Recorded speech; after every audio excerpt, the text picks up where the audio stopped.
அனைவருக்கும் வணக்கம். கடந்த காணொளியில் நாம் இந்த ஈரான் அமெரிக்க போர் தொடங்கியதிலிருந்து ஈரானின் கதையை சொல்ல வேண்டும் என்று நினைத்தோம். அந்த வரலாற்றை நாம் சொன்னோம்.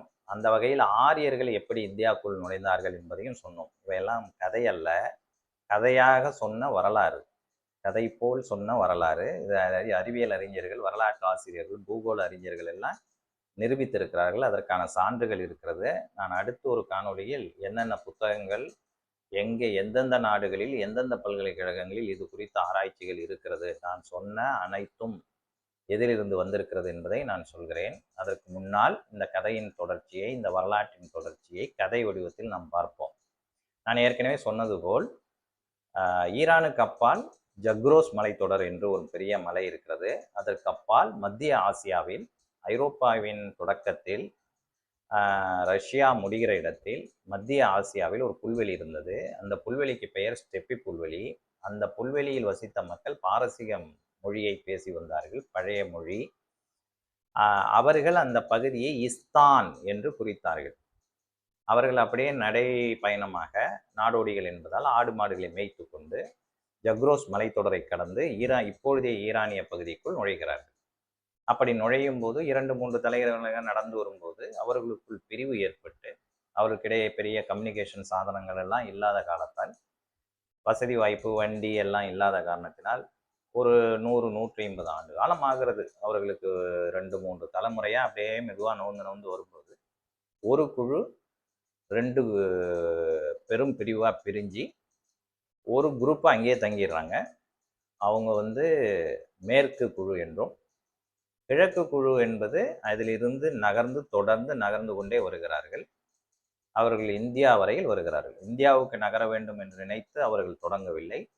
அருகருகே இருக்கிற நாடுகளில் நுழைந்து அங்கே இருக்கிற புல்வெளி சமவெளியில் தங்கள் ஆடு மாடுகளை மேய்த்து அப்படியே நகர்ந்து வருகிற நாடோடி வாழ்க்கையை கொண்டவர்கள் என்பதால் ஒவ்வொரு நாடாக புகுந்து, முதலில் கஜகிஸ்தான், அப்புறம் ஈரானின் ஒரு பகுதி, அதில் தான் ஒரு குரூப் தங்கிடுறாங்க. இன்னொரு குரூப் அங்கேருந்து வந்துட்டே இருக்காங்கன்னு சொன்னோம்.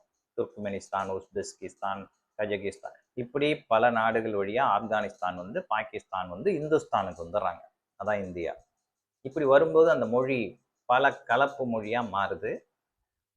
ஓல்டு பாரசீக மொழி காலத்திலையும் இங்கே பாரசீகர்கள் வராங்க, இடைக்காலத்திலையும் பாரசீகர்கள் இங்கே வராங்க, அதன் பிறகு நவீன காலத்திலும் பாரசீகர்கள் பேரரசா படையெடுத்து இங்கே வராங்க. இப்படி நம்ம நிறைய எப்படியெல்லாம் வந்தாங்க போனாங்கன்னு நம்ம அந்த முந்தைய காணொலியில் சொல்லியிருக்கிறோம். இவர்களுக்கிடையே என்ன ஒற்றுமை, அதாவது இந்தியாவிலே இருந்த அந்த ஆரியர்களுக்கும் ஈரானிலேயே தங்கிவிட்ட அந்த ஆரியர்களுக்கும் என்ன தொடர்பு என்பதையெல்லாம் நாம் சொன்னோம். இருவரும் அந்த ஸ்டெப்பி புல்வெளியில் இருக்கும்போதே செய்த வழிபாட்டு முறைக்கு பெயர் ஜொராஸ்ட்ரியம்.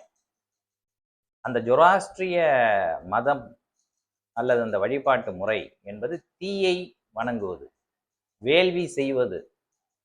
அதுதான் யஞ்ஞம் என்று சொல்கிறார்கள், யாகம் என்று சொல்கிறார்களே. இதையெல்லாம் பின்பற்றியவர்கள், தீயை அடிப்படையாக கொண்டு வணங்குதல் முறையை கொண்டவர்கள்.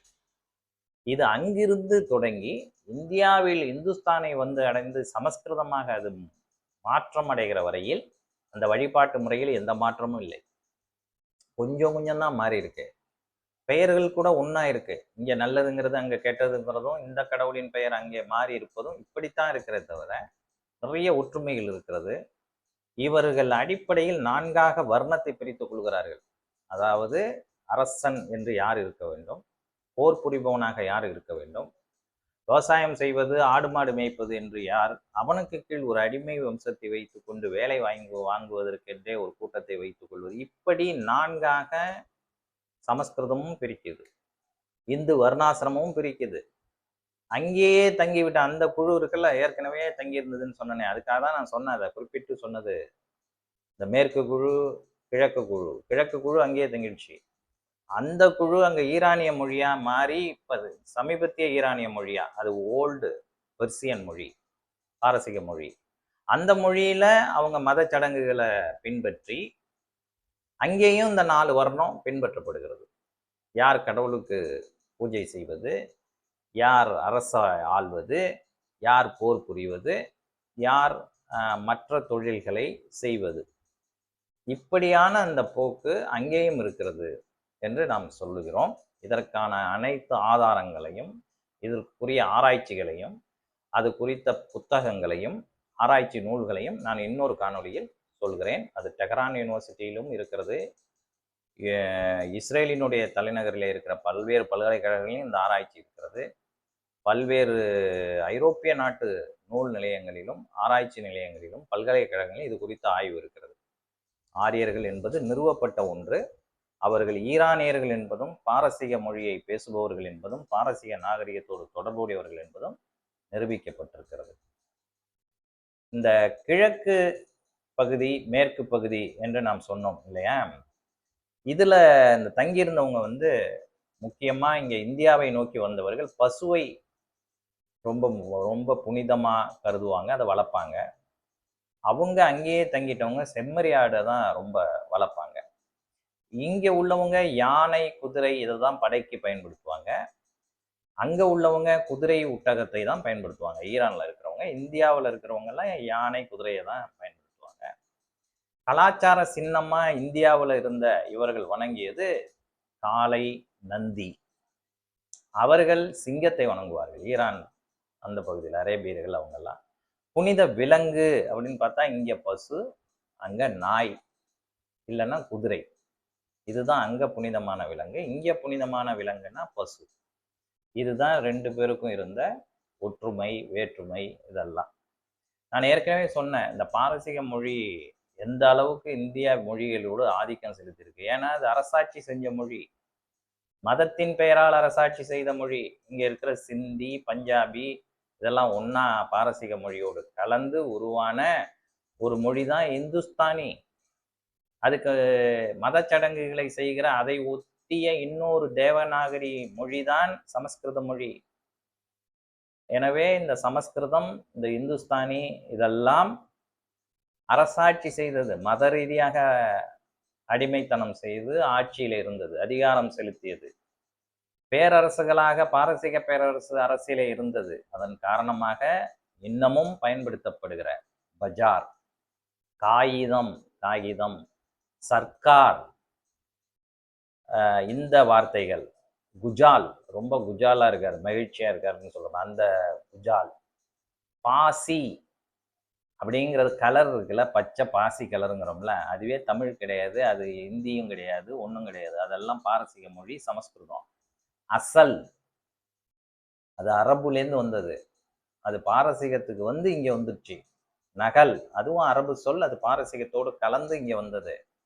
ஜாமீன், அதுவும் அப்படிதான். அதுல பெரும்பாலும் இந்த வார்த்தைகள்லாம் அசல், நகல், ஜாமீன், கைதி இதெல்லாம் பாரசீக பேரரசை அரபியர்கள் தோற்கடித்த போது இரண்டு மொழிகளும் மருவி இந்தியாவிலே இந்த சொற்கள் நடைமுறையிலே இருக்கிறது. அடுத்தது, இந்த வீட்டில் இருக்கிற உபயோகப் பொருள்கள் நான் ஏற்கனவே சொன்னேன். ஜன்னல், அலமாரி ரெண்டுமே பழைய பாரசீகம். இது இல்லாமல் மேஜை, இந்த தண்ணி எடுக்கிற வாளி, பீப்பாய், கடுதாசி, அதான் காகிதம், அது கோப்பை, அப்புறம் நம்ம அந்த சணல்னு சொல்கிறோம்ல, அது சன்னால் அப்படின்னு சொல்கிற பெயரில் அது பாரசீக மொழியிலேருந்து வந்தது. பிதாஜி, மாதாஜின்னு ஹிந்தி சமஸ்கிருதத்தை சொல்கிறது. அந்த பழைய பாரசீகத்தில் இன்னமும் ஈரானில் பிதார் அப்படின்னு சொல்கிறாங்க. பெயருக்கு நாமம்னு சொல்லுவாங்க. இங்கே எம்ஜிஆர் நாமம் வாழ்கன்னு சொல்லுவாங்கள்ல, அண்ணா நாமம், எம்ஜிஆர் நாமம், அந்த நாமம் இருக்குல்ல, அதுவே பாரசீக மொழி தான். அது சமஸ்கிருதத்துலேயும் நாமா, அங்கேயும் நாமா, பாரசீகத்திலையும். சக்கரம் அப்படிங்கிறது சக்ரா அப்படிங்கிறது சமஸ்கிருதம், பாரசீகமும் சக்கரான்னு தான் சொல்லுது. யாகம், யஞ்சினம், யக்னம் என்று சொல்லுகிறது. அங்கே யஷ்னா என்று சொல்லப்படுகிறது பாரசீக மொழியில். வீரத்தை குறிக்கக்கூடிய சொல்ல வீரா அப்படின்னு வீரான்னு சமஸ்கிருதம் சொல்லுது. வீரான்னு பாரசீகம் இன்னமும் அதை சொல்லுது. இதெல்லாம் இந்த ஒன்றா இருக்கிற பெயர்கள். அதே போல் நிறைய இதெல்லாம் சொல்கிறேன். உணவுப் பொருட்கள் அப்படின்னு பார்த்தீங்கன்னா ஜாங்கிரி, இந்த மொழி, இந்த வார்த்தையே அங்கேருந்து வந்தது தான். ஜிலேபி, அது அரபி கலந்த பாரசீகம், ரெண்டும் கலந்தது. ஜிலேபி. பிரியாணி அது ஒரிஜினல் பார்சி. அல்வா இது அரபி பாரசீக கலப்பு. சர்பத் இது பாரசீகம். சர்க்கரை இது சமஸ்கிருதம் பாரசீகம் கலந்தது. திராட்சை இதுவும் பாரசீகம் சமஸ்கிருதம். பக்கோடா இதுவும் உருதும் பாரசீகமும் கலந்தது. இந்த பக்கோடாங்கிறது ஒரு குரூப்புன்னு சொல்லும், வீரர்கள்னு சொல்லும், தின்பண்டமான பகோடாவையும் குறிக்கும். ட்ரெஸ்ஸில் எடுத்துக்கிட்டிங்கன்னா சட்டைங்கிறதே போர்ச்சுகீசிய வார்த்தை, அது பாரசீகமாக மருவி இந்தியாவுக்குள்ள வருது, அது ஐரோப்பிய மொழி. குர்தா அது பாரசீக மொழி. பைஜாமா அதுவும் பாரசீக மொழி. மேஜைங்கிறது போர்ச்சுகீசிய மொழி, அது பாரசீகத்தோடு கலந்து இந்தியாவுக்கு வருது. ஜரிகை அப்படிங்கிறதும் பாரசீகம். தொப்பிங்கிறது துருக்கியும் பாரசீக, துர்க்மெனிஸ்தானில் பாரசீக மொழி திரிஞ்சு அது ஆப்கானிஸ்தான் பாகிஸ்தான் இந்தியாவுக்கு வந்தது. இந்த தொப்பிங்கிற வார்த்தை இருக்கு பாருங்க, அது ஒரு பெரிய வரலாற்று கதையை சொல்லுது. அது நான் இன்னொரு நாள் சொல்கிறேன். இந்த துர்க்மெனிஸ்தான், அதுதான் துருக்கர்னு சொல்கிறதுக்கு வெறும் துருக்கி நாட்டுக்காரவங்க மட்டும் கிடையாது. இந்த துர்க்மெனிஸ்தான் அப்படிங்கிறதும் கூட அதுலேருந்து வருது உங்களுக்கு. தொப்பி அது துருக்கியம் மற்றும் பாரசீக மொழி. சபக்கர் சவுக்காரம், துணி சோப்பு அப்படின்னு சொல்கிறோம்ல, அதுவும் பாரசீகம் அரபு கலந்தது. ஸோ இவ்வளவு சொற்கள் இங்கே இருக்குது. அடுத்து அரபு காலத்தில் ரொம்பவும் பெருசாக பேசப்பட்டது தாலுக்காக்கள். அப்படிதான் அவங்க நாட்டை பிரிக்கிறாங்க. இது மாநிலத்தை மாவட்டத்தை பிரிக்கிறதுக்கு, ஜில்லாவை பிரிக்கிறதுக்கு பயன்படுத்தப்பட்ட சொல் தாலுக்கா. அப்புறம் கஜானா இதுவும் அரபு பாரசீக மொழி. வக்கீல் இது முழுமையாக அரபு மொழி, அரபு காலத்தில் இது உள்ளே வந்தது, பாரசீகத்துலேயும் அது கலந்துச்சு. சிப்பந்தி அப்படிங்கிறது பாரசீகம், எய்டிங் பீப்புள், அந்த மாதிரி. தஸ்தாவேஜு அப்படிங்கிறது பாரசீகம். இனாமா கொடுக்குறோம், இனாம், நம்ம பட்டாவில் இருக்கிற பெயர் இனாம், அது எப்போ பட்டாவில் இனாம் பட்டாம்னு சேர்ந்ததுன்னா அரபியர் காலத்தில் அரேபியர்கள் படையெடுப்பின் போது அரேபிய மொழி இங்கே இந்தி மொழி, இந்தி மொழியாக இப்போ இருக்கிற இந்துஸ்தானி, அப்போ இருந்த சமஸ்கிருதம் கலந்த பாரசீகம் அரபு இதெல்லாம் ஒன்றா கலந்தது இனாம் என்று வந்தது. போர்ச்சுகீச மொழி தான் சாவி, அதான் சாவி, கீ. பீப்பாய் நான் உங்கள்கிட்ட முன்னாடி சொன்னேன். பாளையக்காரருங்கிற வார்த்தையே பாரசீகம். பாளையக்காரர்கள் வீரபாண்டிய கட்டோமன், புலித்தேவன், இந்த பாளையக்காரர்கள், தொண்டமான், இவங்கெல்லாம் அவங்களாம் இந்த பாளையம் அப்படிங்கிறதே தெலுங்கு மொழியில பெரிய ரொம்ப காலமாக தெலுங்கு மொழியாவே கருதுட்டு இருப்பாங்க ரொம்ப பேர். அது பொலிக்கார் அப்படிங்கிற பாரசீக மொழியிலேருந்து பாலையா அப்படின்னு தெலுங்கு கன்னடம், அதாவது திராவிட மொழியில புகுந்து அது தமிழ்ல பாளையக்காரர்கள்னு வந்துருச்சு. ராஜ்யா அப்படிங்கிறதே, ராஜ்யம்ங்கிறதே பாரசீகம் சமஸ்கிருதம். இவ்வளவு மொழிகள் இன்னமும் நம்மிடையே ஆட்சி செய்கிறதுனா எந்த அளவுக்கு ஆரியம் வலிமை மிக்கதாக இருந்திருக்கும்.